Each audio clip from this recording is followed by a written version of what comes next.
Hello అండి, good morning అందరికీ. మేము ఎటు వెళ్తున్నామో చూడండి. నిజంగా మీకు ఈ లొకేషన్ చూస్తే ఈ పడవ ఏమైనా గుర్తొస్తే లేదా ఐడియా ఉంటే కామెంట్ చేయండి త్వరగా. అలాగే నేను చెప్తాను ఎటు వెళ్తున్నానో, మీరు కామెంట్ చేయండి. నిజంగా అంటే జస్ట్ ఐడియా కోసం అంతేనండి. పడవ ప్రయాణం అంటే ఇష్టం ఉన్న వాళ్ళు కూడా కామెంట్ చేయండి. అలాగే నాకైతే చాలా ఇష్టం అండి.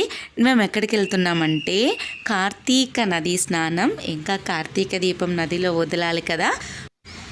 మేమైతే తెలంగాణలో ఉంటాం కాబట్టి మాకు దగ్గరలో నది అంటే ఇంకా కుర్వపురమేనండి, లేదంటే బాసర. అయితే మేమైతే కుర్వపురం వెళ్తున్నాము. ఇక్కడ నుంచి మళ్ళీ ఒక 80 కిలోమీటర్స్లో తుంగభద్ర నది ఉంటుంది, అంటే రాఘవేంద్ర స్వామి గుడి దగ్గర అనమాట. అంటే ఇక్కడికి వెళ్ళినప్పుడు ఇంకా అక్కడికి కూడా వెళ్ళొచ్చు అనమాట. అంటే దగ్గరే ఉంటుంది కదా, 2 నది స్నానాలు అవుతాయి. అలాగే నదిలో దీపం వదులుకోవచ్చు, బాగుంటుంది.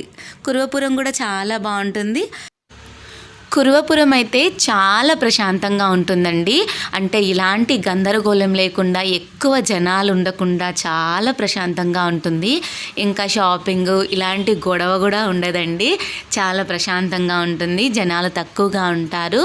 ఇంకా గుళ్ళో పూజ కూడా చాలా బాగా చేస్తారండి అక్కడ. ఆ టైంలో అందరితో అభిషేకం చేయిస్తారంటే వాళ్ళని కూర్చోబెట్టి గర్భగుడిలోకి రాకుండా గర్భగుడి యువతల అందరినీ కూర్చోబెట్టి 45 నిమిషాల దాకా చేయిస్తారండి అభిషేకం. మన గోత్రనామాలతో చేయిస్తారు. ఇంకా చాలా బాగా అనిపిస్తుంది. ఈ ఇయర్ అయితే మేము ఇంకా వెళ్ళలేదండి. ఇది లాస్ట్ ఇయర్ తీసిన వీడియో. ఈ ఇయర్ అయితే మేము సాటర్డే అలా వెళ్ళాలి అనుకుంటున్నాము. ఎందుకంటే సండే పిల్లలకి హాలిడే కాబట్టి ఒకరోజు అక్కడ ఉండి రావచ్చని.